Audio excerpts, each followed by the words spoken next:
All right.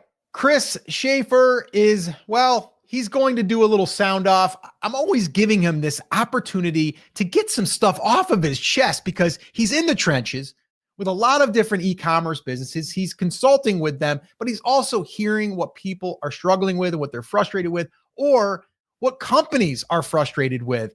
And so, Chris, I'm going to give you that opportunity right now. What's on your mind? What is frustrating you? What is grinding Chris Schaefer's gears this week in e-commerce? Algorithms, and how algorithms, Scott, are the reason that we're not doing as well as we think we should be. And I know I've ranted and raved in the past about price and some other things, but this one I think gets me more personally than some of the other ones, because I don't necessarily fall victim to some of the other ones. But with algorithms, it's just so easy to say that word and hate it and blame it, to say, hey, my sales are down because Etsy changed their algorithm. Or my listing is perfect on Amazon. And I actually had this conversation with somebody yesterday. They said, my listing is better than all of my competitors. Why am I not selling more on Amazon? The only reason that I can think of is the Amazon algorithm hates me. Why isn't my Instagram growing? Instagram must hate me. Why isn't my YouTube channel growing? It's the algorithm. It's the algorithm. It's the algorithm. And it's really easy to throw that word out there because it's like a non-human thing that we can blame. We can throw it at the individual channel, or we can just say, it's not Etsy's fault, it's their new algorithm. And if they just tweak that algorithm, my sales will go back to where they were. And I think the shift we as e-commerce sellers have to make, and the shift as content creators we have to make, and the shift we have to make generally in business, is to realize that that word algorithm is not supposed to be a replacement for AI or an evil robot, right? That Terminator robot that, if you guys have been following this channel, you've heard me reference in the past. It's not Terminator and it's not Wall-E, right? An algorithm on whatever platform it is, whether you're talking about Meta ads, your Instagram channel, your Etsy listing, your Amazon listing, it is supposed to be a replacement for what the platform thinks human behavior is. So instead of blaming the algorithm for us not getting more followers or getting more sales, even though our stuff is perfect, right? I created a darn good ad. Why am I not getting a 5-to-1 return on investment? It must be that new Facebook ads algorithm. We need to take a step back and say, what aren't we doing? Or what are we missing? And this, Scott, I think is the lesson that everybody can take away from me screaming into this microphone for just a minute. Even if you think your listing is perfect, if you're not selling more on Etsy, you're not selling more on Amazon, you're not selling more on your own website through that ad, even though you looked at all of your competitors and you created the best version, the real answer is you missed something.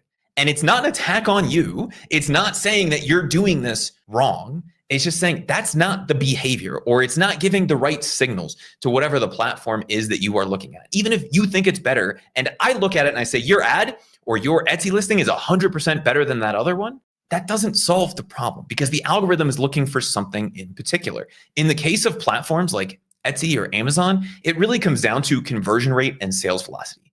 With ads, what they're looking for is whatever that feedback is that you tell them you want. So if we're talking about something like a Facebook ad, you want to get those conversions. The more conversions you get through that ad, the more they're likely to show you, right? But you have to make sure that all of these things match up. And it's very easy as a seller to say, I created a perfect Etsy listing. My SEO is top notch. My images are on point. My Amazon listing is better than anything else on the planet. I'm getting some sales through it.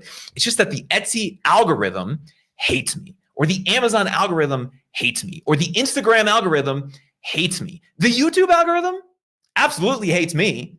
That's why I shaved my head and then I'm letting it grow back, right? No, I'm just kidding. YouTube doesn't care about me, right?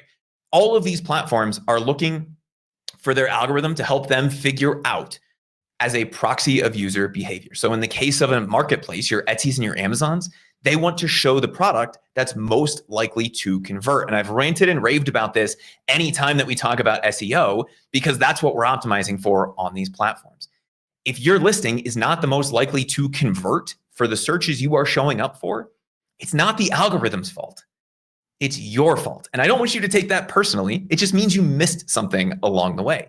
Either it doesn't match the keywords that people are looking for, or even though you created a beautiful listing with a great handcrafted product, you're not giving them all the information that they need. And so instead of saying, oh, it's the Etsy algorithm, or it's the Amazon algorithm, or Facebook hates me, Instagram hates me, YouTube hates me, we need to take that one step back and say, what are my competitors are doing that's working that I'm not?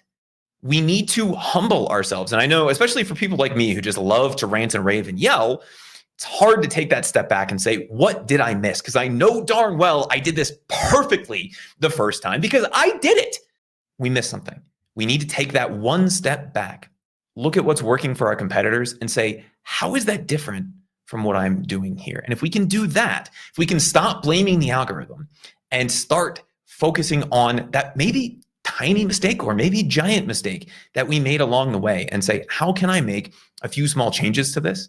If we can do that and stop yelling like I'm doing right now and focus on making those changes, we will sell more across every channel, across every network, across everywhere that we are trying to sell or grow content or do whatever it is that we're doing. So do me this favor this holiday season.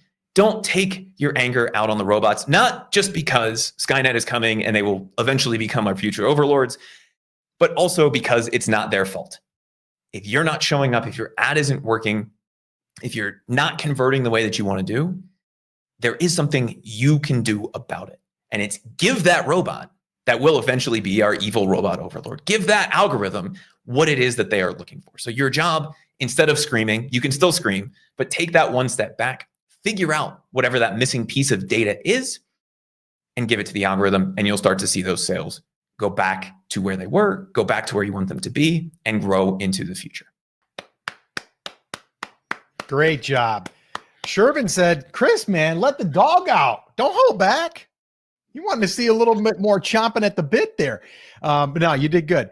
But yeah, no, I agree with you. I think it's normal for us to want to blame, right? And you know, I see it all the time, even with the YouTube stuff, right? Like people are like, the algorithm just doesn't like me. The algorithm, I think it shadow banned my account, right? It's like, it's not showing me. It's showing other people, but it's not showing me. And then the minute I look at their videos or their titles, I'm like, I see exactly why the algorithm isn't seeing you, because you're not telling them what you want to be seen for. Or you've changed your title 500 times in the last week, right?